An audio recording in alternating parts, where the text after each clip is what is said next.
स्थिति रही है।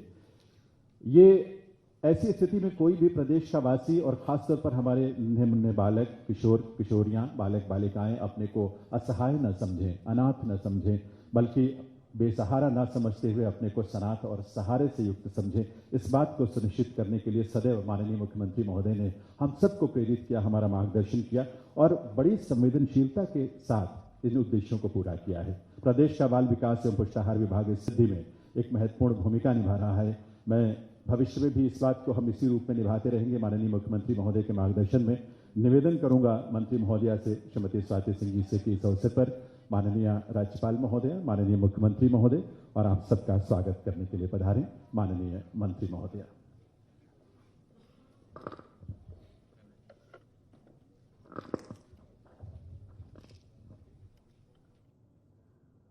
आज राष्ट्रीय पोषण माह के शुभारंभ के अवसर पर इस मंच पर उपस्थित उत्तर प्रदेश की माननीय राज्यपाल एवं हम सब की अभिभावक आदरणीय आनंदीबेन पटेल जी, उत्तर प्रदेश के यशस्वी मुख्यमंत्री जिन्होंने छोटे छोटे बच्चों से लेकर बुजुर्गों तक के लिए कोई ना कोई ऐसी योजना लेकर आए हैं कि आज हर व्यक्ति उत्तर प्रदेश का अपने आप को स्वावलंबी और सशक्त महसूस कर रहा है। ऐसे हमारे माननीय मुख्यमंत्री आदरणीय योगी आदित्यनाथ जी,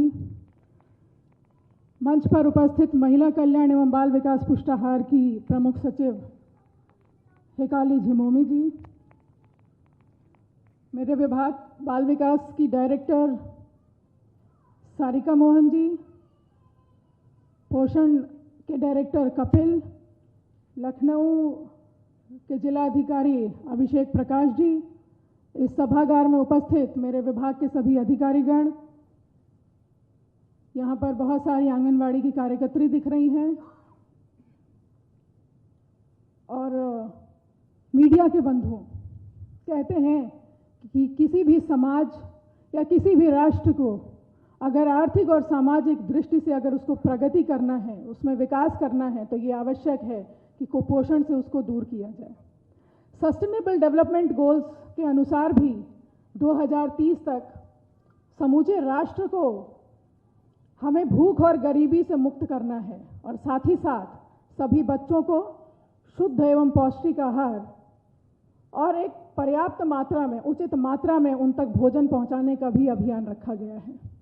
और इसीलिए माननीय प्रधानमंत्री जी ने 2018 में पोषण अभियान की उन्होंने नींव रखी और तब से हर वर्ष सितंबर माह को हम राष्ट्रीय पोषण माह के रूप में इसको मनाते हैं। उत्तर प्रदेश में भी माननीय मुख्यमंत्री जी के मार्गदर्शन में और आपके आशीर्वाद से हर वर्ष सितंबर माह को हम पोषण माह के रूप में मनाते हैं। ये बड़े हर्ष का विषय है कि उत्तर प्रदेश की अभिभावक और उत्तर प्रदेश की माननीय राज्यपाल जी ने हमेशा हमको इस बात की प्रेरणा देती रही है कि किस तरीके से हमें कुपोषण की रोकथाम के लिए काम करना चाहिए। और माननीय राज्यपाल महोदया, आपके आशीर्वाद से और माननीय मुख्यमंत्री जी के कुशल नेतृत्व में, आपके कुशल मार्गदर्शन में बाल विकास पुष्टाहार ने 1 जुलाई 2021 से 2 अक्टूबर 2021 तक संभव अभियान की शुरुआत की, जिसके अंतर्गत हम सैम, मैम और जो अति अल्प वजन वाले बच्चे हैं, गंभीर रूप से अल्प वजन वाले बच्चे हैं, उनका हम लोगों ने स्क्रीनिंग का काम शुरू किया है, जो 2 अक्टूबर को संपन्न हो जाएगा ये कार्य। इस तरह के अभियान हम समय समय पर माननीय मुख्यमंत्री जी से और माननीय गवर्नर मैम से इसकी प्रेरणा लेकर के विभाग समय समय पर इस तरह के कार्यों को करता रहा है। आज बड़े ही गर्व का विषय है कि आज इसी मन से माननीय राज्यपाल महोदया के करकमलों द्वारा और माननीय मुख्यमंत्री जी के करकमलों द्वारा 529 नवनिर्मित आंगनवाड़ी केंद्रों का भी उद्घाटन यहाँ से किया जाएगा। और अगर माननीय मुख्यमंत्री जी की प्रेरणा ना होती, माननीय राज्यपाल महोदया की प्रेरणा ना होती, तो शायद इस काम को करना संभव नहीं होता। मैं माननीय राज्यपाल महोदया के साथ में बनारस में आपके साथ मुझे रहने का सौभाग्य मिला वहाँ पर मैंने देखा कि आपने पूरे एक ब्लॉक में किस तरीके से आंगनवाड़ी केंद्रों को खेल खेल में कैसे हम वहाँ पर बच्चों को सिखाएं, बच्चों को पढ़ाएं। मैंने देखा उन आंगनवाड़ी में जिस तरीके से पेंटिंग किए गए थे, जिस तरीके से चित्रों को लिखा गया था, बनाया गया था, जिस तरीके से अल्फ़ाबेट्स और जिस तरीके से अक्षरों को, नंबरों को लिखा गया था, बच्चे खेल खेल में बता रहे थे। और मैंने उनके अंदर एक गुरु का गुण भी देखा। वैसे तो आप हम सब के लिए गुरु हैं। मैंने देखा कि बच्चों को आप किस तरीके से पूछ रही थी। पहले आपने लाइन से पूछा 1 2 3 4, कई बच्चे बता दे रहे थे, ऑलमोस्ट उसमें सारे बच्चे ही बता रहे थे। लेकिन जब बीच बीच में आपने शुरू किया, रैंडमली पूछना आपने शुरू किया, तो बच्चे शांत हो गए। जो बच्चे हमें बहुत ऐसा प्रतीत हो रहा था कि बहुत तेज बच्चा है, वो बच्चा चुप हो गया। तब वहाँ पर राज्यपाल महोदया ने इस बात को सबको कहा कि ये बच्चा बहुत तेज है, लेकिन कहीं ना कहीं हमारी कमी है कि हम उन बच्चों को नंबर्स को पहचानना उचित तरीके से नहीं सिखा रहे हैं, सही तरीके से नहीं सिखा रहे हैं। आप इनको रैंडमली भी नंबरों को पहचानना और अक्षरों को पहचानना सिखाइए, क्योंकि जब हम कहते हैं कि एक सुदृढ़ राष्ट्र का निर्माण करना है, तो उस राष्ट्र का निर्माण तभी होगा जब इस देश, इस राष्ट्र के बच्चे और इस देश की नींव को हम मजबूत बनाएंगे, और यही तरीका है मजबूत बनाने का। साथ ही साथ मैं ये भी बताना चाहूँगी कि आज हम लोग अपने बाल विकास की योजनाओं को और इन कार्यक्रमों को जन जन तक पहुँचाने के लिए हम एक मैस्कॉट आंचल तथा गर्भावस्था के दौरान कुपोषण के बचाव के लिए और पोषण की सही जानकारी के लिए एक गोद भराई कार्ड शगुन नाम से उसका भी आज यहाँ पर शुरुआत की जाएगी। उस कैलेंडर को भी यहाँ पर शुरुआत की जाएगी, ताकि जितनी भी गर्भवती बहनें हैं, जितनी भी गर्भवती माताएं हैं, उन तक वो कार्ड को पहुंचाया जाए। ये भी माननीय राज्यपाल महोदया ने इस बात को कहा था कि हम सिर्फ जब हम कार्यक्रम करते हैं, गोद भराई कार्यक्रम करते हैं, तो सिर्फ उनको पौष्टिक आहार ही हम देते हैं। एक बास्केट में उस पौष्टिक आहार को बनाकर हम उनकी गोद भराई का रस्म पूरा कर देते हैं। उन्होंने कहा क्यों ना हम कुछ ऐसा लिख कर दें, एक ऐसा ब्रोशर बना करके दें, ताकि वो भविष्य में भी इन बातों को खुद पढ़कर और हमारी आंगनवाड़ी कार्यकर्त्री वहाँ तक जाकर उनको समझाएं भी, और वो कार्ड भी उनको दें, एक ब्रोशर उनको दें कि उन्हें क्या करना चाहिए और क्या नहीं करना चाहिए, ताकि जब उनका भविष्य में जब बच्चा जन्म ले तो एक स्वस्थ बच्चा जन्म ले, एक पोषित बच्चा जन्म ले। आज मैं इस मन से माननीय राज्यपाल महोदय का, माननीय मुख्यमंत्री जी का, मैं यहाँ इस मन से आपका स्वागत करती हूँ इस कार्यक्रम में। अगर आप लोगों का मार्गदर्शन नहीं होता, आपका आशीर्वाद नहीं होता, तो शायद ये विभाग इतनी अच्छी तरीके से काम न कर पाता, और उत्तर प्रदेश के जितने भी छोटे छोटे 0 से लेकर 6 वर्ष तक के बच्चे, जो भी गर्भवती माताएं हैं, जो भी धात्री माताएं हैं, शायद उनके लिए इतने सघन रूप से हम इस अभियान को नहीं चला पाते। इसके लिए मैं आप लोगों का बहुत बहुत धन्यवाद देती हूँ, आभार व्यक्त करती हूँ, और इस कार्यक्रम में आपका स्वागत करती हूँ। और इस आशा के साथ कि इस राष्ट्रीय पोषण माह का जो आज उद्घाटन हो रहा है, इसको हम जन जन तक पहुंचाएंगे, और जन सहभागिता के साथ इस कार्यक्रम को हम और भी सुदृढ़ और भी सशक्त बनाएंगे। इन्हीं शब्दों के साथ बहुत बहुत धन्यवाद।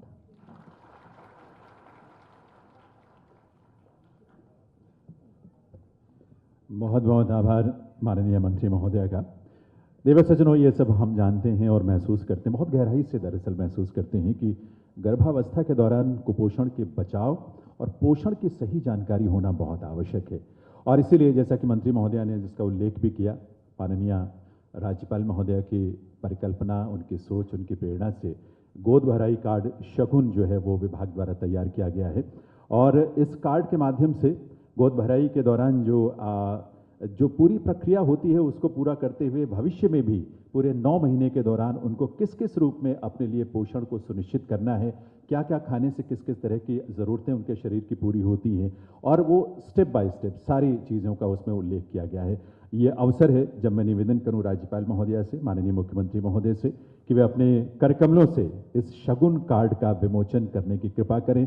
बहुत ही उपयोगी, बहुत ही जानकारी से भरा हुआ और जन जन तक जागरूकता फैलाने के लिए, और सिर्फ ये महिलाओं के लिए नहीं बल्कि हम परिवार के कोई भी सदस्य हों, पुरुष हों, बच्चे हों, सबके लिए आवश्यक है कि इन चीज़ों का विवरण उनके पास हो, ताकि वे भी अपने घर में उन महिलाओं को प्रेरित करें जिन्होंने गर्भधारण किया है, और जो अगले 9 महीने के बाद जो प्रसव के माध्यम से जिस बच्चे को जन्म देंगी वो बच्चा स्वस्थ हो। करतल ध्वनि से अपनी शुभकामनाएं, अपनी मंगल कामनाएं जरूर इस उद्देश्य को दीजिए, इस संकल्प को दीजिए जो मुख्यमंत्री महोदय के माध्यम से और माननीय राज्यपाल महोदय की प्रेरणा से इस रूप में साकार हो रहा है।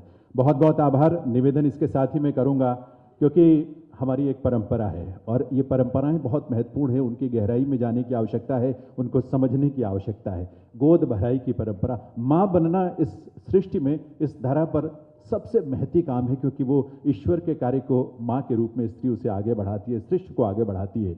आज प्रतीक रूप में 5 महिलाएं इस मंच पर उपस्थित हैं जिनकी गोद भराई की रस्म यहाँ पर होगी। माननीय राज्यपाल महोदया से मैं निवेदन करूंगा और साथ ही माननीय मुख्यमंत्री महोदय से भी मैं प्रार्थना करूंगा, मंत्री महोदया से निवेदन करूंगा कि मंच पर विराजमान 5 महिलाएं, उन्हें अपने करकमलों से राज्यपाल महोदया उनको गोद भराई की रस्म पूरा करेंगी। माननीय मुख्यमंत्री महोदय वे अपना आशीष देंगे, अपनी शुभकामनाएं देंगे, क्योंकि बच्चों से और ऐसे समाज के हर वर्ग से जो उनका स्नेह उन्हें मिलता है वो अपने आप में बहुत ही महत्वपूर्ण है। तो शुभकामनाएं आपकी तरफ से भी होनी चाहिए और करतल ध्वनि के साथ होनी चाहिए देवी और सज्जनों। और मैं आपको बता दूं कि ये 5 जो महिलाएं हैं, इनमें पासी टोला से रेणु कश्यप हैं, पुराना बर्फ खाना से लाली, बिजवा हाउस से सोना, नरही 1 से पूजा और चौपड़ से रजनी।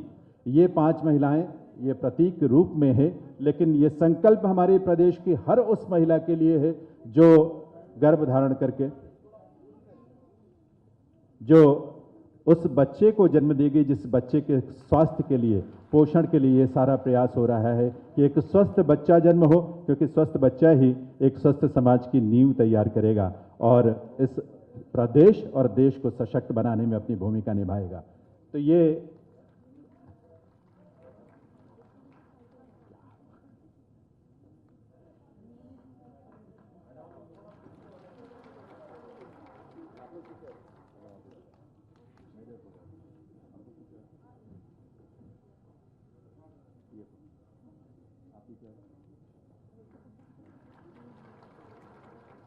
ये पुरानी अति प्राचीन परंपरा, बहुत ही पुरानी परंपरा है, लेकिन इसके पीछे का भाव जो है वो इतना महत्वपूर्ण है। आप अंदाज़ा लगा सकते हैं, जब भले शिक्षा का अभाव रहा हो किसी युग में, लेकिन उस युग में भी इन परंपराओं के माध्यम से हम स्वास्थ्य को लेकर, पोषण को लेकर कितने जागरूक रहे हैं। हमारी परंपराएं इस बात का द्योतक हैं और इस बात को हमें आज फिर से समझने की और उन्हें अपनाने की और ईमानदारी से अपनाने की आवश्यकता है देवियों सज्जनों। और ये उसी का प्रतीक है जहाँ 5 महिलाओं को ये गोद भराई की रस्म जो है राज्यपाल महोदया के करकमलों से यहाँ संपन्न की जा रही है इस मंच पर।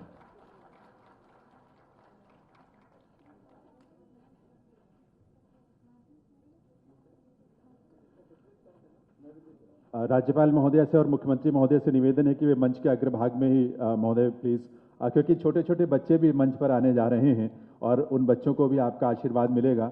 तो मैं निवेदन करूंगा राज्यपाल महोदया से, माननीय मुख्यमंत्री महोदय से और मंत्री महोदया से कि वे इन नन्हे मुन्ने बच्चों को आशीष देंगे, आशीर्वाद देंगे। मुख्यमंत्री महोदय बच्चों के साथ उनका जो स्नेह है और राज्यपाल महोदया का जो स्नेह मिलता है बच्चों को, अपने आप में बहुत सारे इसके उदाहरण हम सबके सामने रहे हैं। आपको बता दें कि ये बच्चे हमारे लखनऊ से ही, पासी टोला से संस्कार और आंचल हैं। तालियां आप सबकी तरफ से, करतल ध्वनि आप सबकी तरफ से होनी चाहिए, भरपूर होनी चाहिए, क्योंकि इन बच्चों को ये सम्मान मिल रहा है।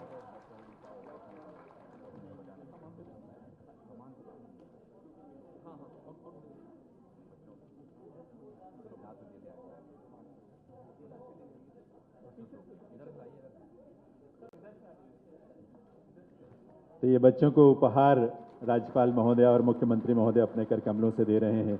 पासी टोला से संस्कार और आंचल हैं, सब्दल बाग से यश और भावना, इसके अलावा पुराना बर्फखाना से फलक और अन्नत, बिजवा हाउस से सुफियान और अलीजा, बेड़ी वाली गली से प्रिंसी और चौपट से अर्पिता। इन्हें ये सम्मान यहाँ पर मिल रहा है देवियों सज्जनों, और ये सम्मान आशीष के रूप में है। ये फूलों, ये बास्केट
बहुत बहुत आभार माननीय राज्यपाल महोदय का, माननीय मुख्यमंत्री महोदय का। बिल्कुल करतल ध्वनि से आइए। ये जो स्नेह इस रूप में मिलता है इन बच्चों को, इनके लिए तो अविस्मरणीय है ही, लेकिन हम सब इसके साक्षी हैं, इसलिए हम सबके लिए भी ये अविस्मरणीय पल है। बहुत बहुत आभार राज्यपाल महोदय का, माननीय मुख्यमंत्री महोदय का। देवे सज्जनों, हम सब जानते हैं कि वर्ष 2018 में माननीय प्रधानमंत्री श्री नरेंद्र मोदी ने देश के विकास का जो एजेंडा, एक विशेष गति के साथ देश को आगे बढ़ाने का जो संकल्प लिया, और उसकी सिद्धि के लिए उसमें केंद्र बिंदु में जो चीज़ है वो पोषण है। और इसीलिए क्योंकि कुपोषण की वजह से स्टंटिंग यानी बौनेपन की समस्या, कम वजन, एनीमिया यानी खून की कमी, इस तरह की बहुत सारी समस्याएं आती हैं, और बड़े होने के बाद पूरी जिंदगी भर वो दिक्कतें, वो परेशानियां रहती हैं। तो इसीलिए राष्ट्रीय पोषण माह की शुरुआत हुई। राष्ट्रीय पोषण माह पर एक छोटी सी फिल्म है, उस फिल्म के माध्यम से हम और बेहतर तरीके से इस पूरे आयोजन को, इसके प्रयोजन को, इसके उद्देश्यों को और उन संकल्पों को हम समझ पाएंगे जो माननीय प्रधानमंत्री महोदय ने देश को दिया, माननीय मुख्यमंत्री महोदय ने इस प्रदेश को दिया। आइए देखते हैं उस फिल्म को।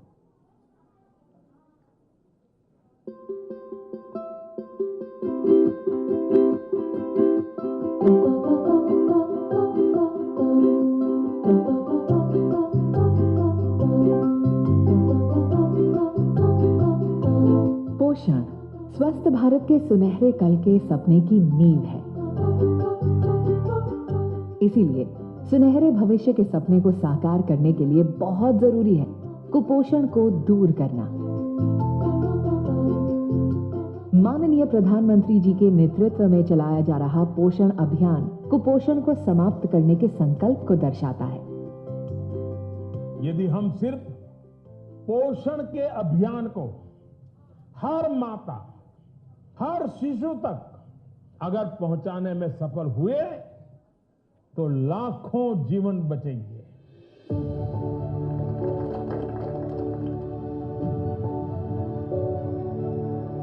पोषण के इस जन आंदोलन को उत्तर प्रदेश में माननीय मुख्यमंत्री श्री योगी आदित्यनाथ जी ने संकल्पबद्ध होकर आगे बढ़ाया है।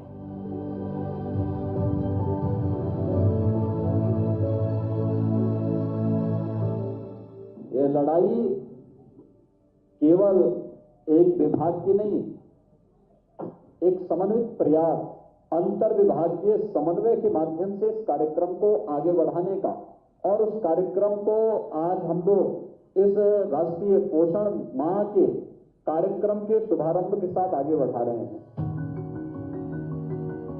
पिछले पोषण माह के दौरान पोषण संबंधी जागरूकता फैलाने के लिए ICDS तथा राज्य पोषण मिशन द्वारा विविध स्तरों पर अनेक गतिविधियों का आयोजन किया गया। पिछले वर्ष मनाए गए पोषण माह में गंभीर कुपोषण से ग्रसित बच्चे अर्थात सिवियर अक्यूट मैलन्यूट्रिशन तथा मॉडरेट अक्यूट मैलन्यूट्रिशन पर पहली बार ध्यान दिया गया था। कुपोषित बच्चों के परिवारों को सेवाओं के साथ साथ अतिरिक्त संसाधन जैसे पोषण वाटिका, गौशालाओं से निःशुल्क गाय दी गई। इसी दिशा में आगे बढ़ते हुए सुपोषित उत्तर प्रदेश की परिकल्पना को साकार करने के लिए एक और अनूठी पहल की शुरुआत हुई है। संभव अभियान 3 माह तक सघन रूप से चलने वाला ये अभियान सितंबर के पोषण माह के साथ समाप्त होगा। असंभव को संभव बनाने वाले इस अभियान का ध्यानाकर्षण गंभीर कुपोषण यानी सैम से ग्रसित बच्चों पर ही है, क्योंकि सैम बच्चे अन्य बच्चों की तुलना में ज्यादा कमजोर होते हैं। कुपोषण की सही और समय से पहचान करने के लिए प्रदेश सरकार द्वारा पहली बार ग्रोथ मॉनिटरिंग डिवाइस की खरीद की गई है। इन पर सभी कार्यकर्त्रियों को प्रशिक्षित भी किया गया है। संभव अभियान के दौरान पहली बार सैम बच्चों की चिन्हांकन की प्रक्रिया की सफल शुरुआत हुई है। पहचान किए गए सैम बच्चों की स्वास्थ्य विभाग के समन्वय से स्वास्थ्य जांच भी कराई जा रही है। आगामी माहों में कुपोषण के विरुद्ध संभव अभियान को और मजबूत करने पर बल दिया जाएगा तथा एक अंतर विभागीय योजना बनाई जाएगी। घर घर में पोषण की लहर जगाकर ही उत्तर प्रदेश में कुपोषण पर योजनाबद्ध जीत संभव हो पाएगी।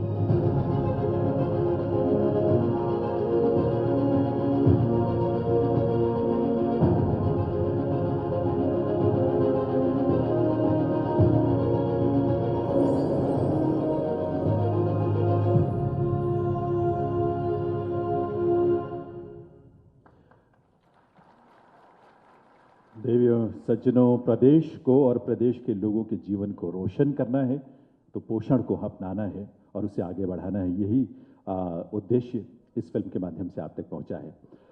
बाल विकास विभाग के कार्यक्रमों और जो कि स्वास्थ्य पोषण संदेश है उसे जन जन तक पहुंचाना हमारी प्राथमिकता है और हमारा संकल्प भी है।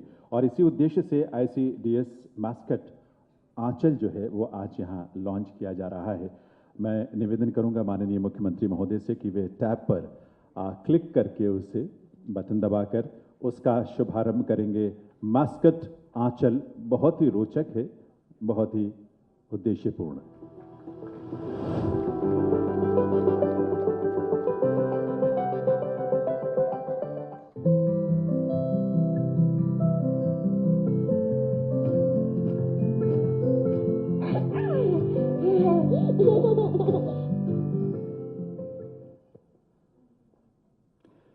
घर घर में ये किलकारी गूंजे, खुशी गूंजे, यही संकल्प और यही सोच है हम सबकी। प्रदेश भर में आंगनबाड़ी का जो हमारी पूरा तंत्र है उसको मजबूत करने के लिए माननीय मुख्यमंत्री महोदय सदैव हम सबको प्रेरित करते रहते हैं और इसीलिए प्रदेश में 529 नवनिर्मित आंगनबाड़ी केंद्र बनकर तैयार हैं, जिनका उद्घाटन आज माननीय मुख्यमंत्री महोदय के करकमलों से यहाँ होने जा रहा है। देवियों सज्जनों, निवेदन है मुख्यमंत्री महोदय से, माननीय राज्यपाल महोदय भी उनके करकमलों से इसका उद्घाटन।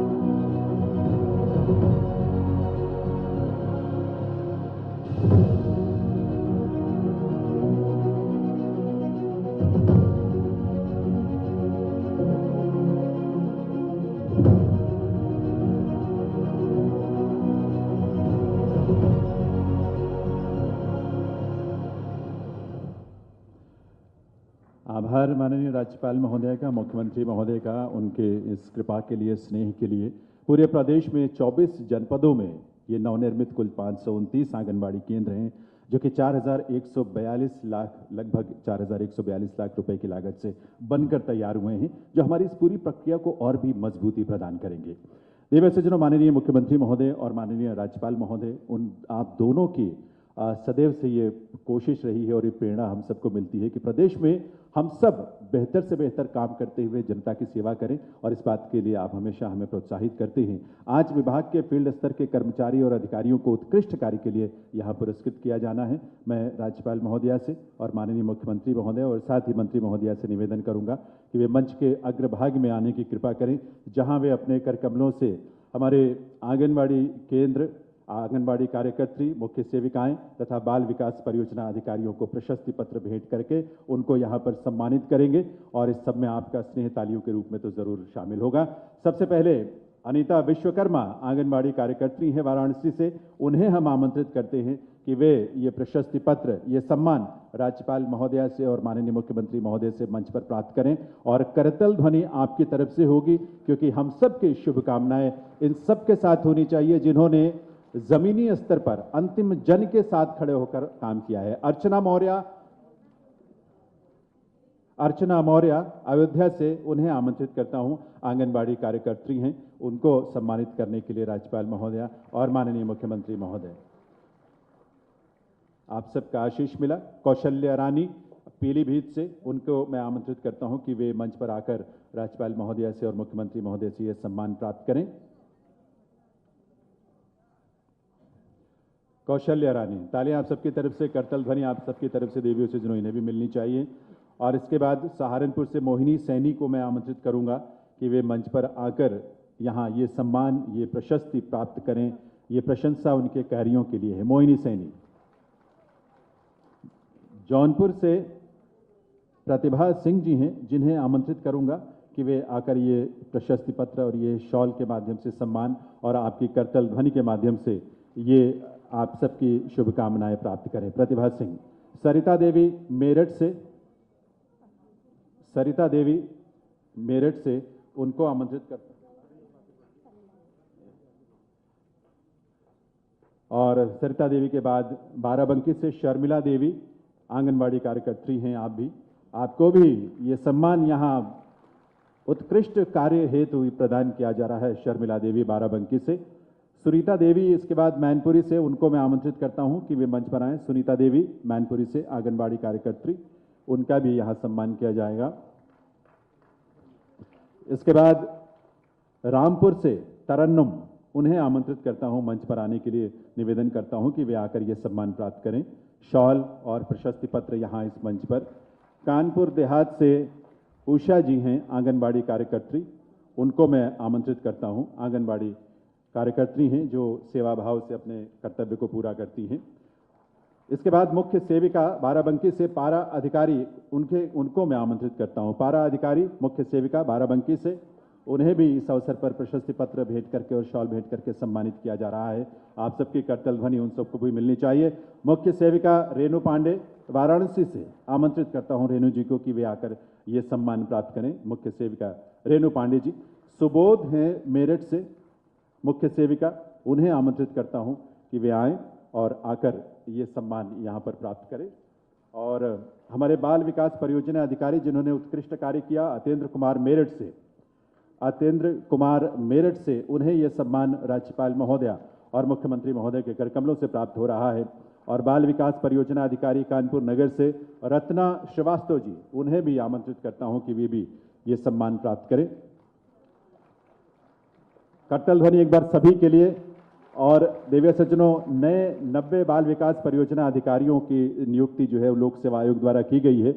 आज यहाँ उनमें से 10 को यहाँ नियुक्ति पत्र प्रदान किया जाएगा और ये पत्र प्रदान करेंगे माननीय राज्यपाल महोदय, मुख्यमंत्री महोदय। और इसमें सबसे पहले मैं जिनको आमंत्रित करना चाहता हूं, सुश्री शिवानी गुप्ता, नवनियुक्त बाल विकास परियोजना अधिकारी नियुक्ति पत्र प्राप्त करेंगे ये राज्यपाल महोदया और मुख्यमंत्री महोदय से। श्री यश मेहता,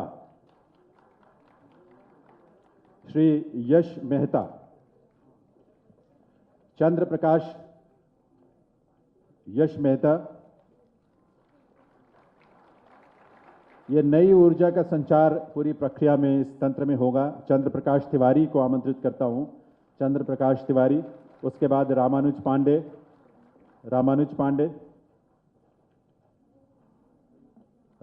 पांडे के बाद राहुल सिंह, श्री ओम प्रकाश, श्री सुश्री शिवानी सिंह, श्रीमती मीनाक्षी पांडे, श्री आकाश डालमिया,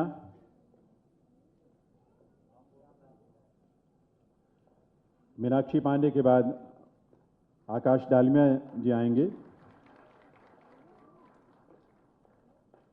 आकाश डालमिया और सुश्री शिवानी दीक्षित, ये 10 हमारे नवनियुक्त बाल विकास परियोजना अधिकारी। बहुत सारी शुभकामनाएं इन्हें, बहुत सारा आशीष बड़ों का और हम सबकी तरफ से मंगल कामनाएं इन सभी को। बहुत बहुत आभार राज्यपाल महोदया का, आभार माननीय मुख्यमंत्री महोदय का और आभार मंत्री महोदया का। एक नई ऊर्जा इस रूप में विभाग के साथ जुड़ेगी, नए तौर से नई प्रेरणा के साथ और नए बड़े उद्देश्यों को पूरा करने के लिए हम सब आगे बढ़ेंगे। ये हम सबका संकल्प होगा इस रूप में। देवी सज्जनों, हम सब जानते हैं इस बात को कि माननीय मुख्यमंत्री महोदय की सोच में पोषण जो है वो केवल शारीरिक स्वास्थ्य तक ही सीमित नहीं है, बल्कि आपकी सोच है कि शारीरिक स्वास्थ्य के साथ साथ मानसिक और आत्मिक सोच को भी श्रेष्ठ बनाया जाए, ये सब उसमें शामिल किया जाए। कहते भी हमारे समाज की पुरानी कहावत है कि जैसा अन्न वैसा मन, और इसलिए एक एकीकृत विकास की पूरी संकल्पना जो है मुख्यमंत्री महोदय ने हम सबको दी है। आज एक बार पुनः यह अवसर हम सबको मिल रहा है कि माननीय मुख्यमंत्री महोदय से हम प्रेरणा प्राप्त करें, उनका मार्गदर्शन प्राप्त करें। उनकी उपस्थिति हम सबको गौरव की भाव से भर देती है। मैं निवेदन करूंगा माननीय मुख्यमंत्री महोदय से कि वे इस अवसर पर अपने संबोधन से, अपने उद्बोधन से हम सबको कृतार्थ करें, अनुग्रहित करें। माननीय मुख्यमंत्री महोदय।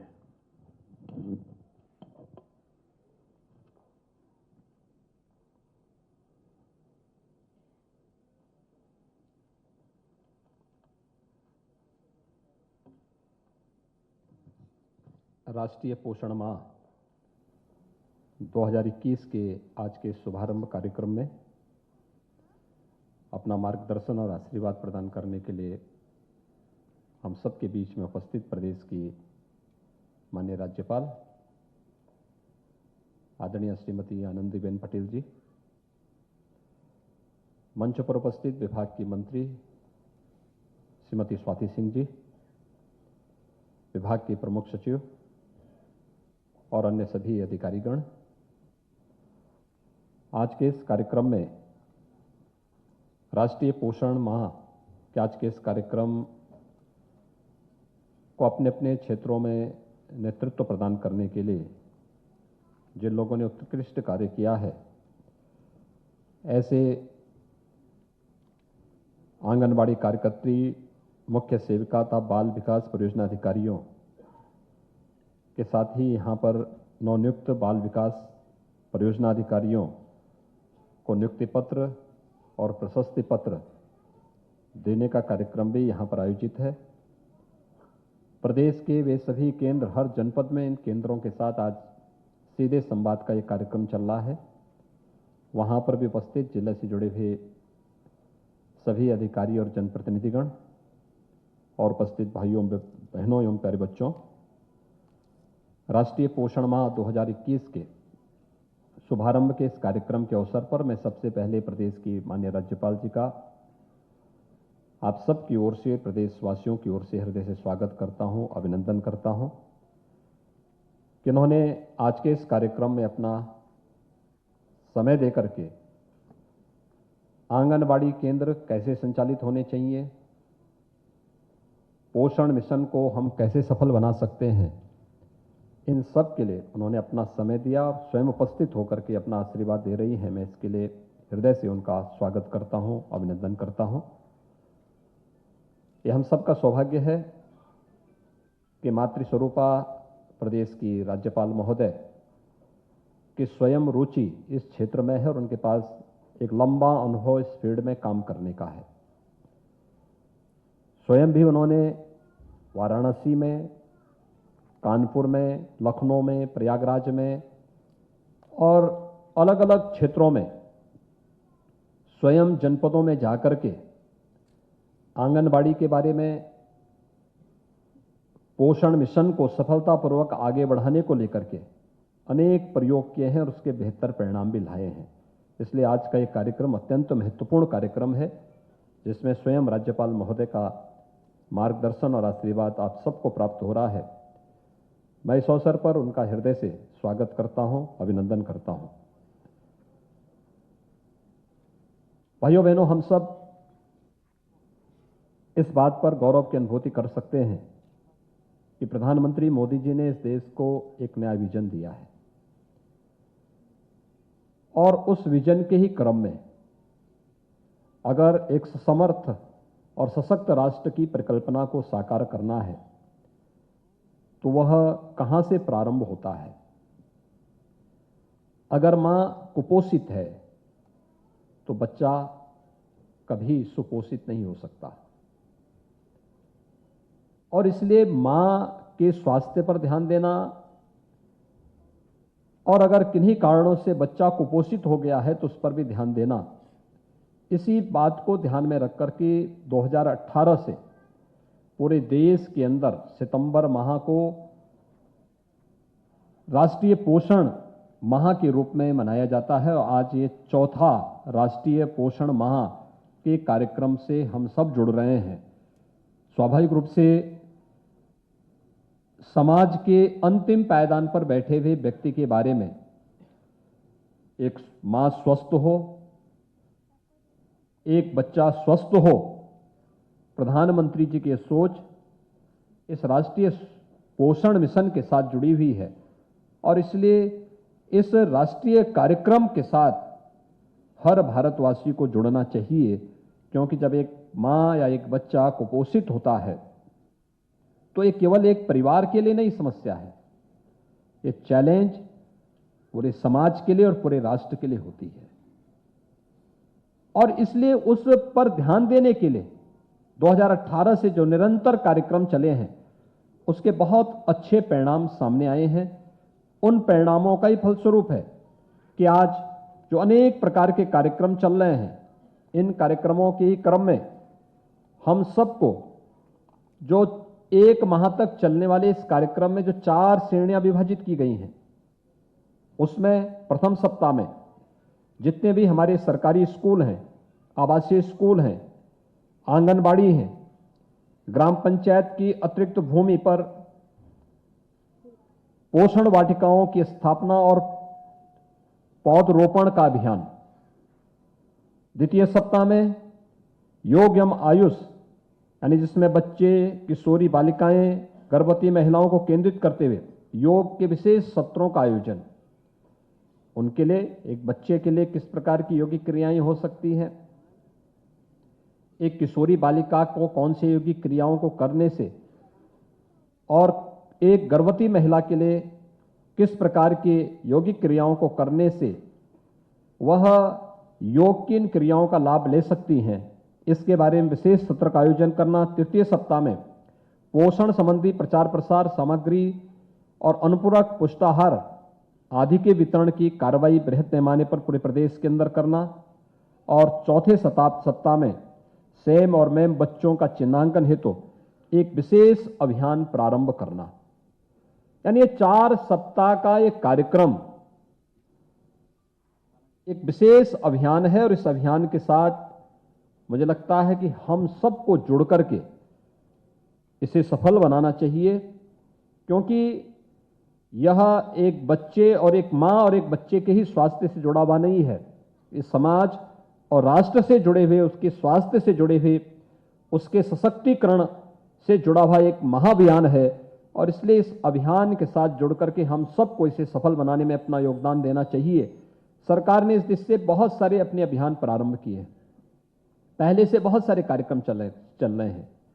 अनेक अभिनव प्रयोग प्रधानमंत्री जी के स्तर पर, राज्यपाल महोदय के स्तर पर, विभाग के स्तर पर, शासन स्तर पर इस पर हुए हैं और उससे बेहतर परिणाम भी सामने आए हैं।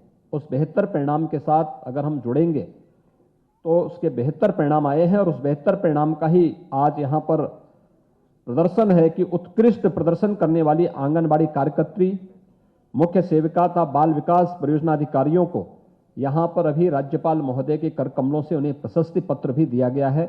मैं इन सभी को हृदय से बधाई देता हूं, इन सबको हृदय से उनको अपनी शुभकामनाएं देता हूं। मुझे प्रसन्नता है कि प्रदेश में आज 529 आंगनबाड़ी केंद्रों की भी स्थापना और माननीय राज्यपाल महोदय के कर कमलों से उनका उद्घाटन का कार्यक्रम अभी संपन्न हुआ है। राज्यपाल महोदय हमेशा इस बात के लिए चिंतित रहती थी कि प्रदेश के अंदर बहुत बड़ी संख्या में आंगनबाड़ी केंद्र ऐसे हैं जहां पर वे किराए के भवन पे चलते हैं, एक अस्थायी भवन पे चल रहे हैं। क्या हम उन्हें अस्थायी भवन दे सकते हैं? और मुझे प्रसन्नता है कि विभाग ने इस कार्रवाई को तेजी के साथ आगे बढ़ाया है।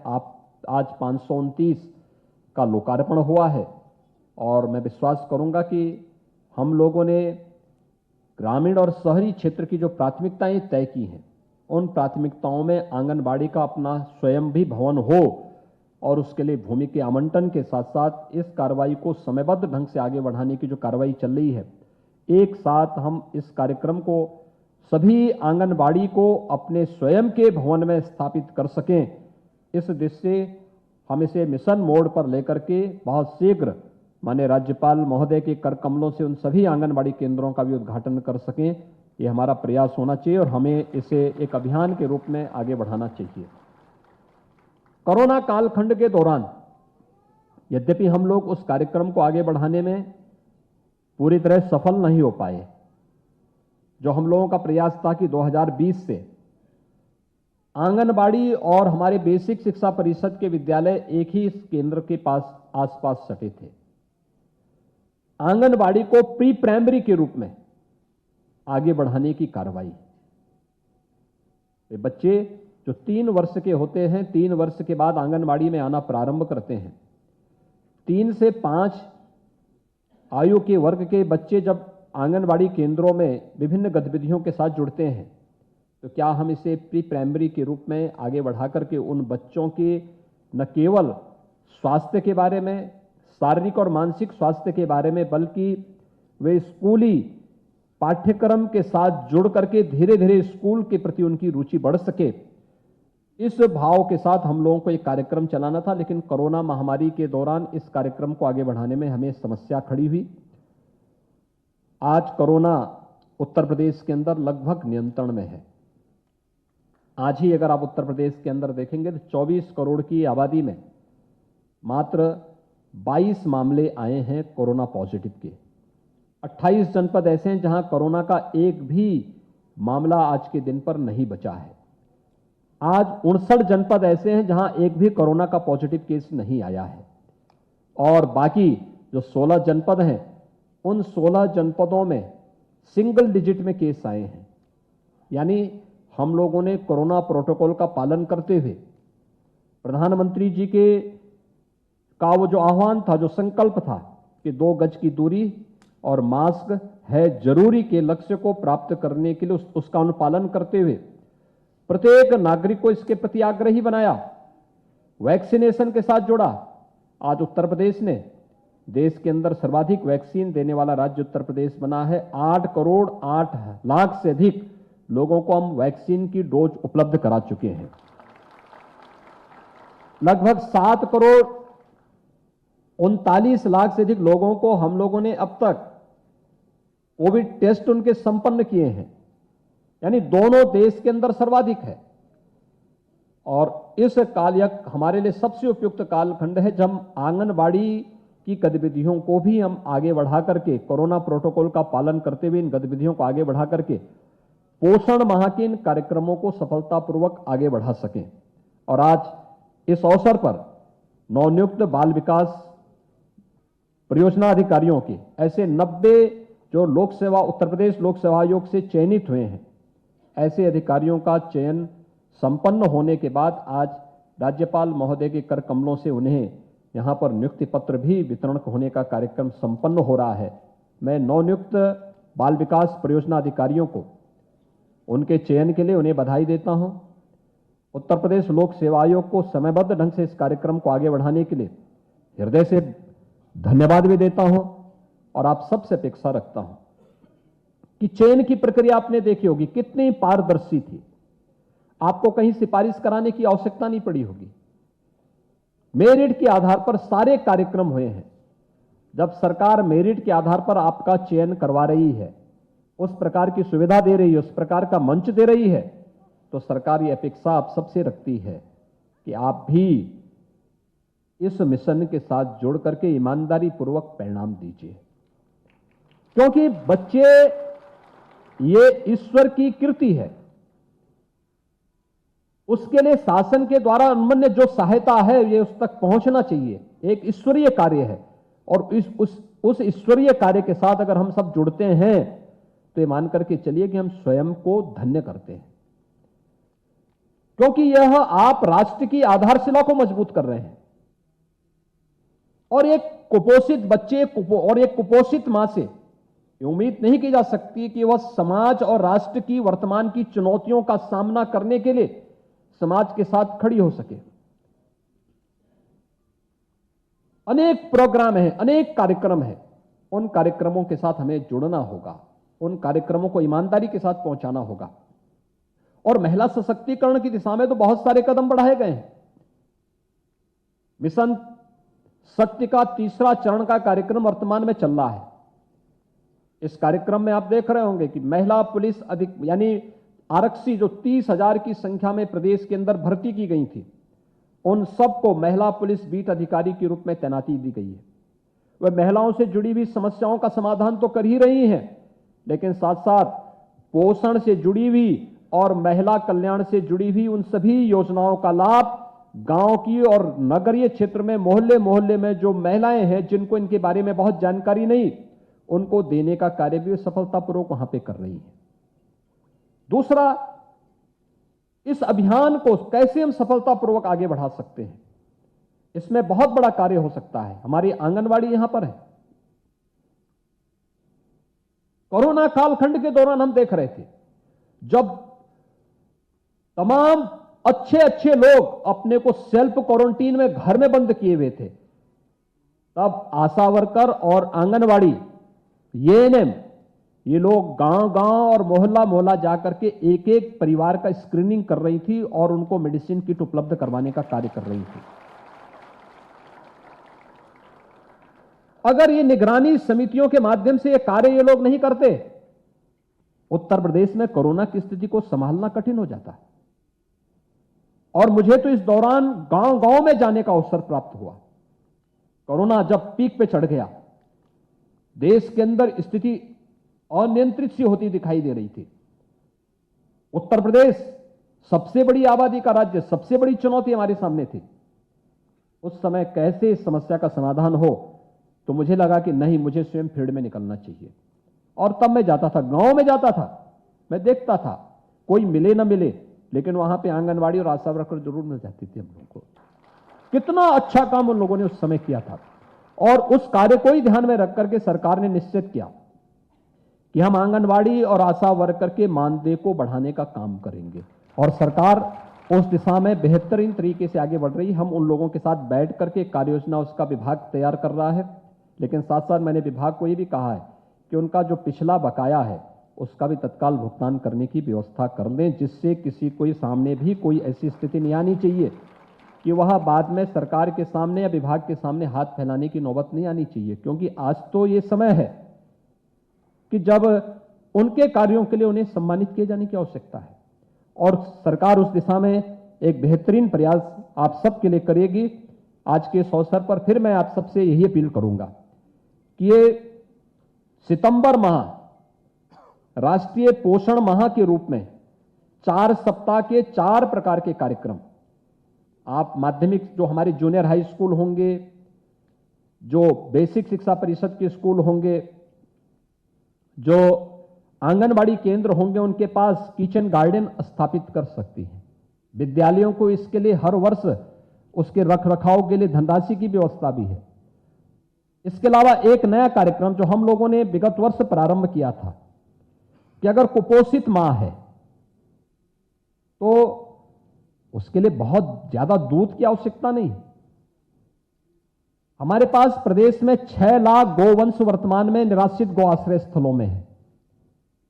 उनमें बहुत सारी गाय ऐसी हैं जो दूध देने वाली हैं और 200 ग्राम, 300 ग्राम, 500 ग्राम तक दूध देती हैं।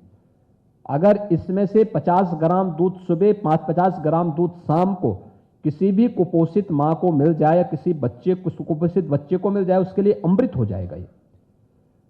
क्योंकि ज्यादा दूध नहीं, क्योंकि जितना व्यक्ति को उतना खाना चाहिए जितने पचाने की क्षमता हो।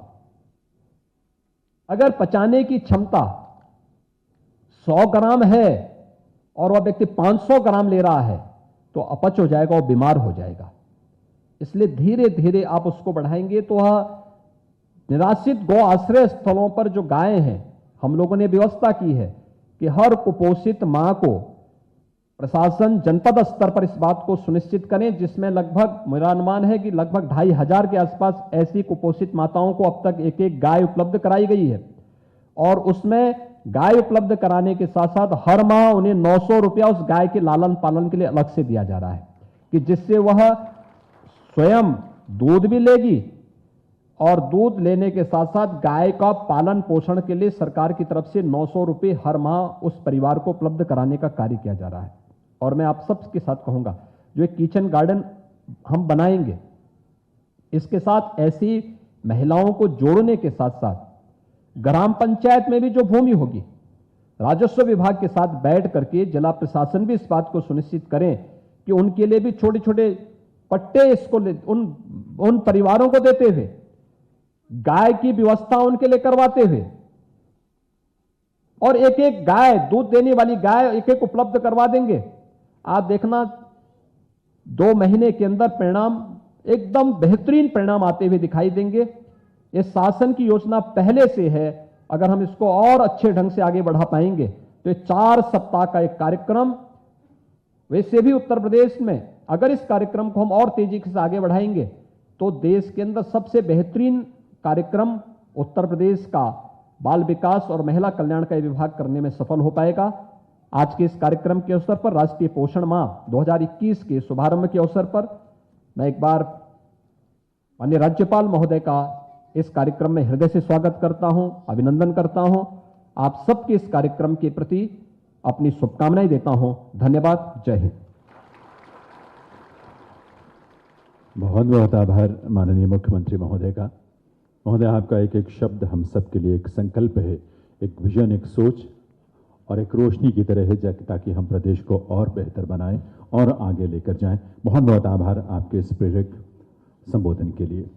देवी सज्जनों, यह हमारा सौभाग्य है कि इस अवसर पर मातृस्वरूपा माननीय राज्यपाल महोदया की गरिमामयी उपस्थिति है।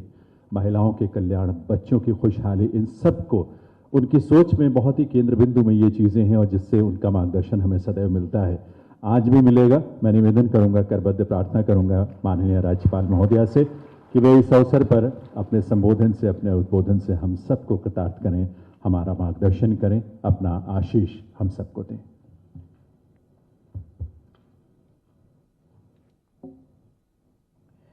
राज्य के यशस्वी मुख्यमंत्री आदरणीय योगी जी,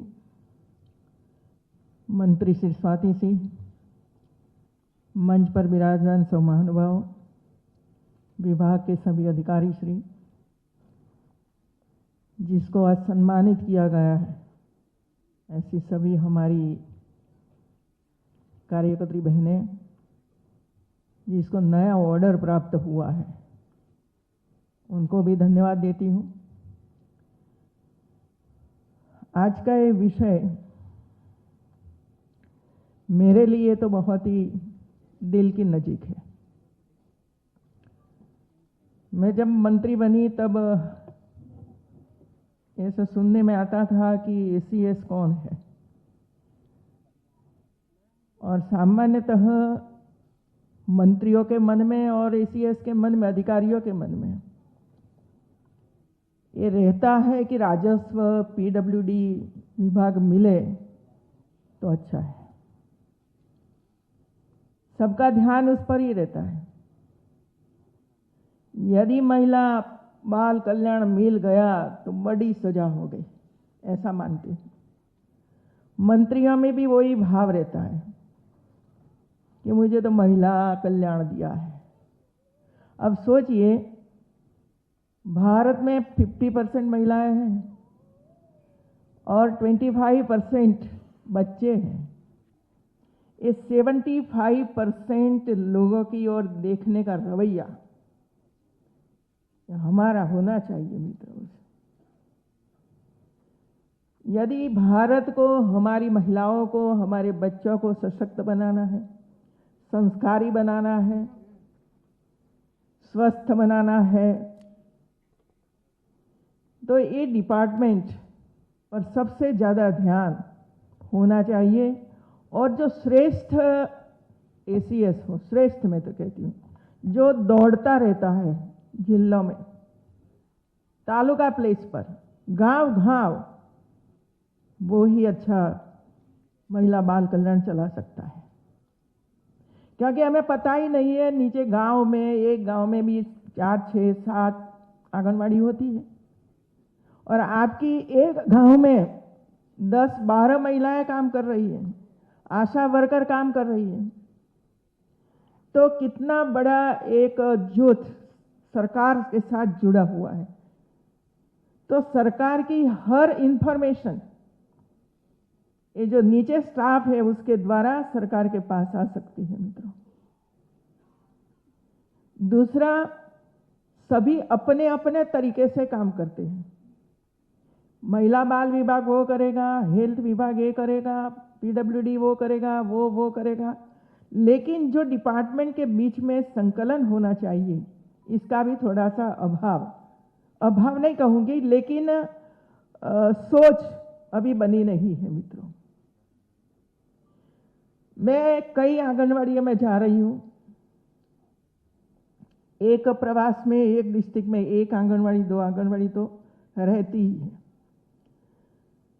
अभी देखिए, मैंने कई आंगनवाड़ी में ये पूछा हमारी कार्यकर्त्रियों को कि गोद भराई की रस्म तो हुई, लेकिन ये महिलाओं की डिलीवरी कौन सी हॉस्पिटल में होने वाली है? तो एक दूसरे के सामने देखने लगे और मुझे जवाब ये मिला कि वो तो आशा वर्कर देखती है। आंगनवाड़ी एक, आप उसको भोजन करवाते हो, व्यंजन बनाने सिखाते हो, तो इतना तो आपको पता होना चाहिए कि कौन सी हॉस्पिटल में हमारी ये महिलाओं की डिलीवरी होने वाली है। ये बहुत जरूरी है। दूसरा, जो 5,000 रुपया मिलता है, 5,000 रुपया मिलता है सगर्भा माता को खाने पीने के लिए। अब महिलाओं को पूछो तो वो तो बोलती ही नहीं है, क्योंकि शायद मेरी भाषा समझ नहीं होगी। क्या पैसा लाते हो बैंक में से? क्या खरीदते हो? क्या खाते हो? कौन लाता है? तो वो तो चुप रहती है। अभी मैं एक फर्रुखाबाद जिले में जाकर आई तो वहां मैंने कहा कि एक काम कीजिए, वहां हमारे यूनिवर्सिटी के 2 वीसी थे, आंगनवाड़ी में जो टॉयज वगैरह देने के लिए आए थे। तो मैंने कहा कि आप एक प्रोजेक्ट बनाइए, यूनिवर्सिटी के साथ संबंध करने वाली जो कॉलेज है, और वहाँ ही कोई कॉलेज है, गांव के आसपास एरिया में कॉलेज है, तो उनके स्टूडेंट्स, जितनी गांव में महिलाएं हैं 10 गांव तय करो, 15 गांव तय करो, और इसमें जितनी सगर्भा माता है उसके बैंक अकाउंट में कितने पैसे कब जमा हुआ, और इसमें से विड्रॉ कब हुआ, कितना हुआ, और क्या फायदा उसको हुआ। वेट तो होता ही रहता है। तो 1 महीने के बाद, 2 महीने के बाद वो लाए तो उसके वेट में कोई चेंज हुआ कि नहीं, वेट बढ़ा कि नहीं, बीमार होती थी तो धीरे धीरे करके बीमारी कम हो रही है। ऐसे कई बिंदुओं पर इसका स्टडी करने की बात मैं कही है कि आप स्टडी करिए। और दूसरी बात यह है कि जो टीबी वाले बच्चे हैं, 500 रुपया तो मिलता है मित्रों, करोड़ों रुपया का खर्च हम करते हैं, लेकिन इम्प्लीमेंटेशन क्या होता है कि नहीं। 500 रुपया में से वे लोग क्या लाते हैं और बच्चों को क्या खिलाते हैं, उसका भी स्टडी करने की आवश्यकता है। और इसी वजह से यूनिवर्सिटी को इनके साथ जोड़ना और वे प्रोजेक्ट बनाए और इसमें से क्या परिणाम आता है वो परिणाम ये सरकार के सामने रखें, कि जिसकी वजह से हमें पता चला कि हम जो तिजोरी में से वहाँ भेज रहे इसका सही में इसका लाभ प्राप्त हुआ है कि नहीं हुआ है। यदि कम हुआ है या ज़्यादा हुआ है, थोड़ा सा रह गया है, तो और हम आगे चलकर इसमें देखभाल कर सकते हैं, अच्छी तरह से इम्प्लीमेंटेशन करवा सकते हैं।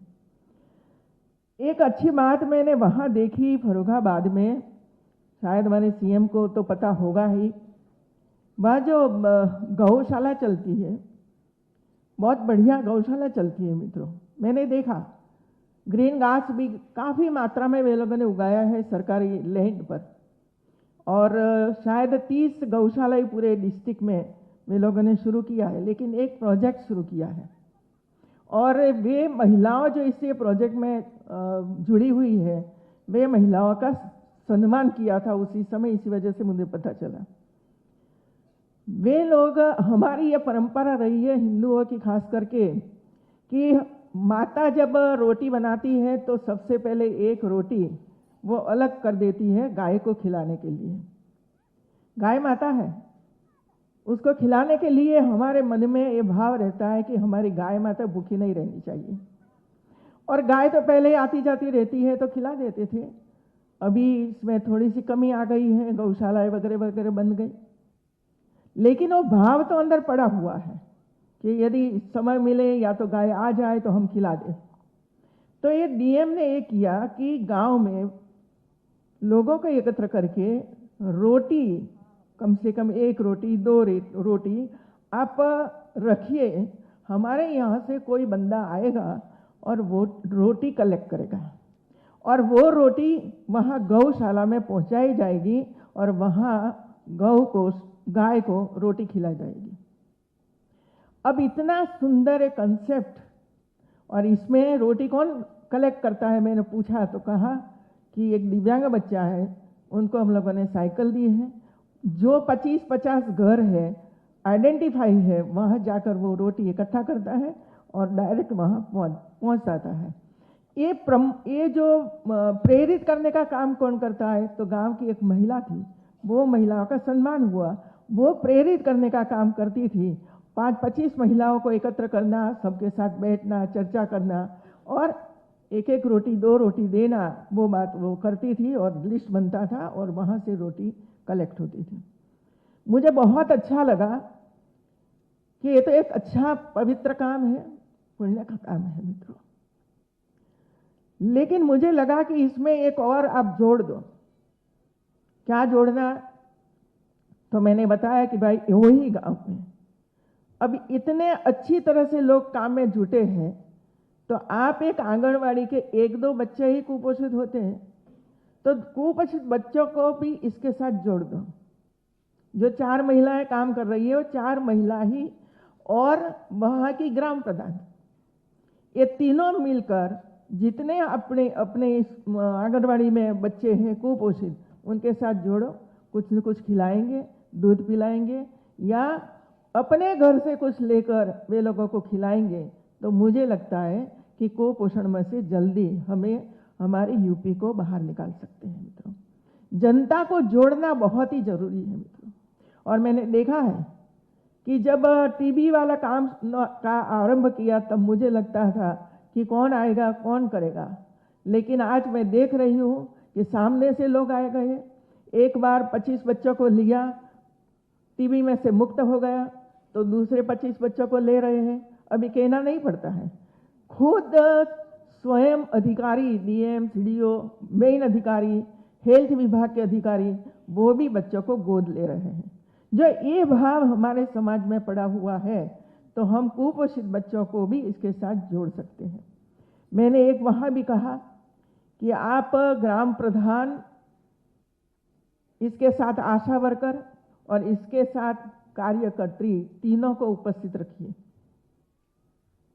और ये तीनों मिलकर आंगनवाड़ी के साथ संबंधित जितनी योजना है, सभी योजनाओं का अमलीकरण ग्राम प्रधान के द्वारा, सपोर्ट के द्वारा पूरे गांव में अमलीकरण करवा सकते हैं मित्रों।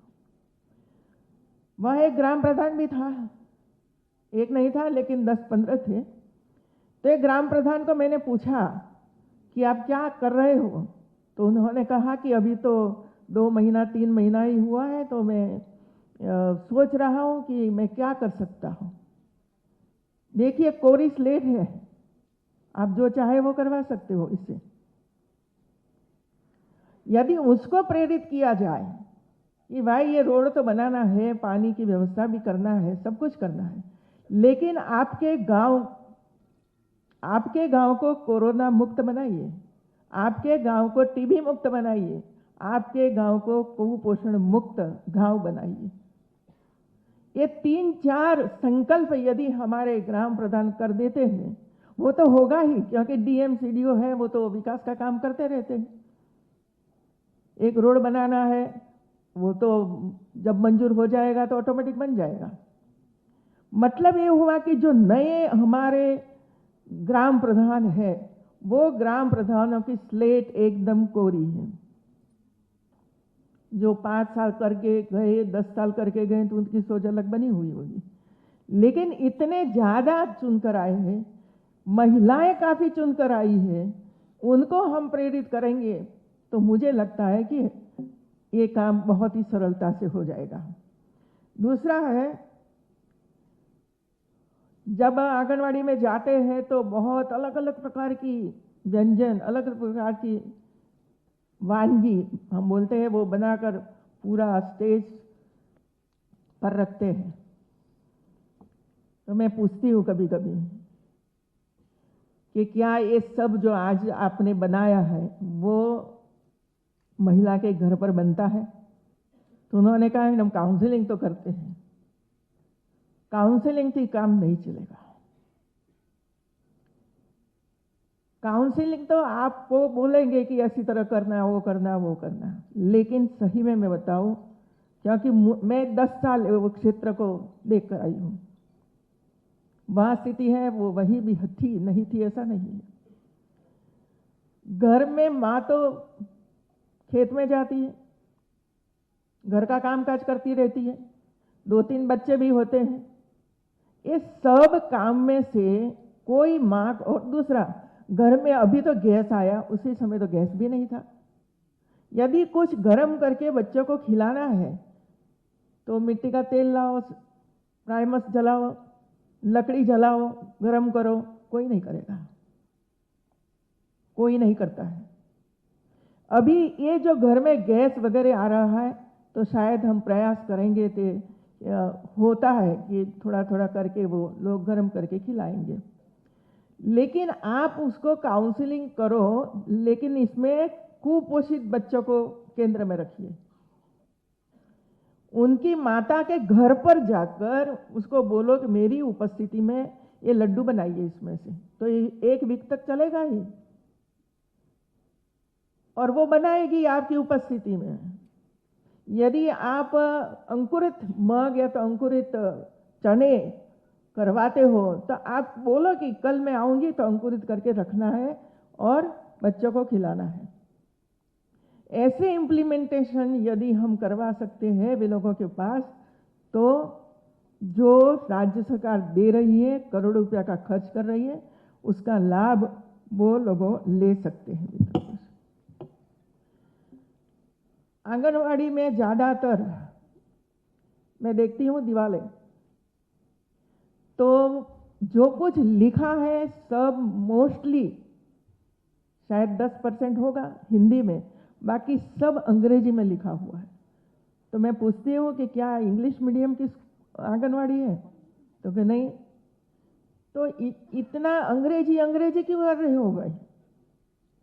मुझे पता नहीं चलता है कि एक छोटे बच्चे 3 साल के 4 साल के बच्चों के सामने मातृभाषा का महत्व होना चाहिए हमारे सामने। और राष्ट्र की हिंदी भाषा की कमेटियां पूरे देश भर में जाकर हिंदी भाषा को बढ़ावा देने के लिए प्रयास कर रही है, और जो हिंदी भाषी स्टेट है वहां के छोटे छोटे बच्चों को अंग्रेजी में सिखा रहे हो।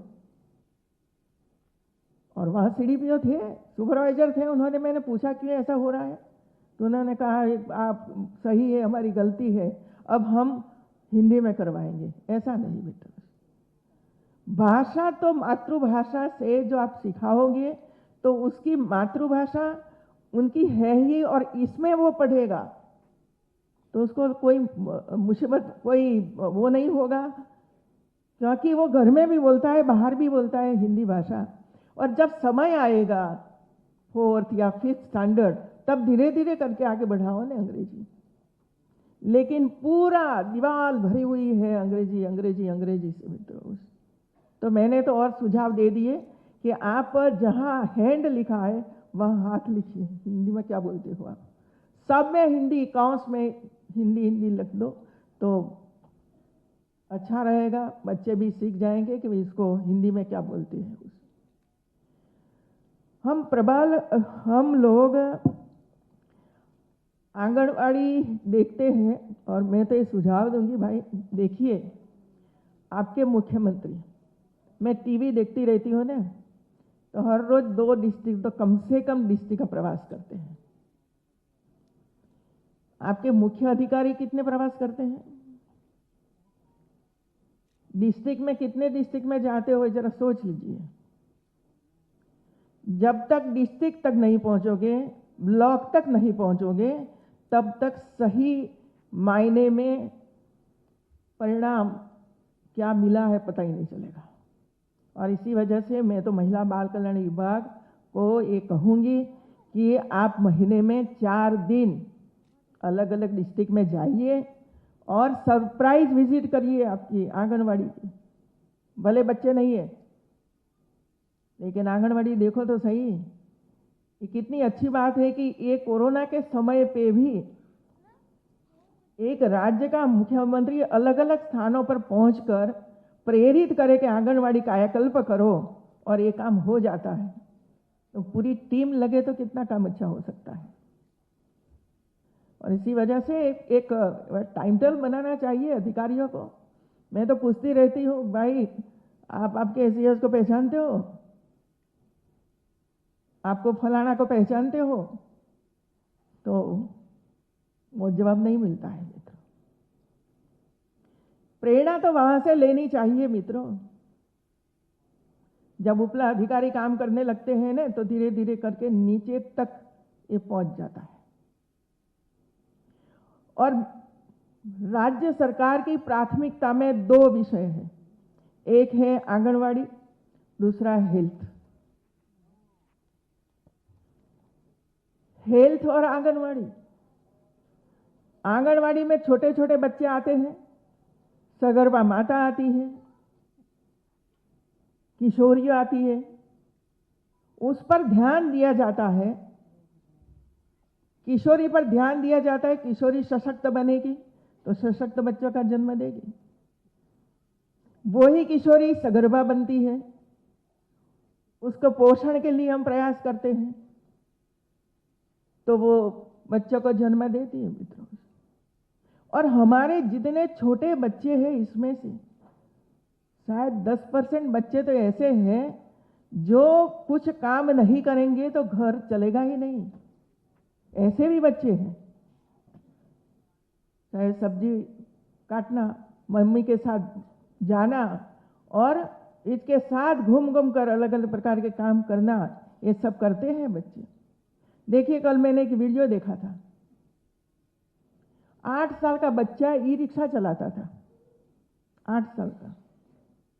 माँ बाप दिव्यांग, 3 भाई बहन, इसमें सबसे बड़ा बेटा वो 8 साल का, बाकी 6 साल का, एक बेटी 4 साल की। ई रिक्शा वो चलाता था, सुबह में पढ़ता था और शाम को 4 बजे के बाद ई रिक्शा लेकर कुछ न कुछ मुसाफिर को इधर से उधर, या तो कुछ काम है तो इधर से उधर वो जाता था और कमाकर घर पर पैसे लाता था। ऐसे भी बच्चे हैं हमारे यहाँ जो वो काम कर रहे हैं और फिर भी पढ़ रहे हैं। तो हमारा काम तो वो है कि ऐसे कितने बच्चे हमारे यहाँ हैं कि जो घर पर भी उसको कुछ न कुछ काम करना पड़ता है और फिर पढ़ने के लिए आता है। कभी लेट भी हो जाते होंगे, कभी नहीं भी आते होंगे, तो उस पर भी हमारा ध्यान होना ही चाहिए मित्रों। आंगनवाड़ी कार्यकर्त्री और उसकी हेल्पर, कितना स्टाफ है आपके पास, तो देखिए कोई डिपार्टमेंट ऐसा नहीं है कि जिसका बंदा गांव में बैठा हो। एक आध डिपार्टमेंट है, रेवेन्यू है तो ग्राम सेवक वाले, बाकी महिला बाल कल्याण विभाग एक ऐसा विभाग है कि इसका गांव में एक नहीं, दो नहीं, 5-5, 10-10 लोग गांव में बैठे हुए हैं, कार्यकर्त्री के रूप में, हेल्पर के रूप में, आशा वर्कर के रूप में। इतनी स्ट्रेंथ है हमारे पास। तो मेरी तो एक सुझाव रहेगा कि जितनी कार्यकर्त्री महिला है वो एक एक बच्चे को गोद लें, और आप संकल्प कीजिए कि मेरी आंगनवाड़ी कुपोषण मुक्त होनी चाहिए। क्यों कोई किसी के सामने हमें हाथ लंबाना चाहिए? सीढ़ी पे एक बच्चे को गोद ले सकती है, सुपरवाइजर एक बच्चे को गोद ले सकती है, तो कितने बच्चों को गोद हम ले सकते हैं? एक गांव में 4 आंगनवाड़ी है, 4 2 8 बच्चे मान लो कि कुपोषित है, तो एक एक महिला एक एक बच्चों को गोद लेती है। यदि वो नहीं लेती, गांव की महिलाओं को इकट्ठा करो। दूसरा देखिए, आपके यहाँ यूपी में स्वयं सहायता समूह की जो ताकत है ना, वो मैंने देखी है मित्रों। जो पहले घर से बाहर निकलती नहीं थी, निकलने नहीं देते थे, आज 5,000, 10,000, 25,000 रुपया कमा कर लाती है, और उसकी सोच बदली है मित्रों। वो कहती है, बोलती है, यदि हमें कोई काम गवर्नमेंट देगी तो हम करने के लिए तैयार हैं। और गांव में ही स्वयं सहायता समूह है, उनके साथ भी बैठकर आप 1-2 बच्चों को भी वे लोगों को दे सकते हो। मैं तो पूछती हूँ, क्या कुपोषित बच्चों को ले सकते हो? बोलती है, हाँ दीजिए, हम लेंगे, और कुपोषण से मुक्त कराइए। इतनी स्ट्रेंथ गांव में पड़ी हुई है। ये गांव की स्ट्रेंथ का उपयोग हम भारत को टीबी मुक्त बना सकते हैं, कुपोषण मुक्त बना सकते हैं, और जो अति कुपोषित बच्चे हैं, सेम बच्चे हैं, वो बच्चों को भी इसमें से बाहर निकलकर एक अच्छी जिंदगी दे सकते हैं मित्रों, एक अच्छी जिंदगी दे सकते हैं। लेकिन ये सबको इकट्ठा करना, सबको प्रेरित करना, ये काम है डिपार्टमेंट का, और वे काम डिपार्टमेंट अच्छी तरह से कर सकता है। और मैंने देखा है कि लोग तैयार हैं काम करने के लिए, चाहे यूनिवर्सिटी को, चाहे कॉलेज को, चाहे कॉलेज के प्रिंसिपल हो, सब लोग तैयार हैं ये सब काम करने के लिए। इसी वजह से मैंने कहा कि सबको इकट्ठा करना, और जहाँ डीएम सक्रिय है वहाँ ये काम वे लोग कर देते हैं और दिखा देते हैं कि हम लोगों ने ये काम करके दिखाया है, और हमारी इतनी आंगनवाड़ी में एक भी बच्चा कुपोषित नहीं है, वो भी मैंने देखा है। टीबी वाले बच्चे भी डीएम वगैरह वगैरह ले रहे हैं, तो उठिए, दौड़िए। मैं तो कहती हूँ इतना पोटेंशियल है यूपी में, लोगों में इतनी ताकत है मित्रों, और ये ताकत का सही उपयोग जो आप सब लोग मिलकर करोगे तो मैं मानती हूँ कि बहुत ही तेज गति से यूपी को कोरोना मुक्त भी बना सकते हैं, टीबी मुक्त भी बना सकते हैं, कुपोषण मुक्त भी बना सकते हैं।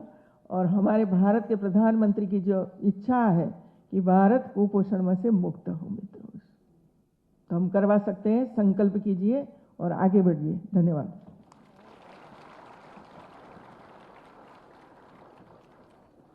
बहुत बहुत आभार माननीय राज्यपाल महोदया का। मातृ स्वरूपा हैं, उनके शब्दों में जो गहन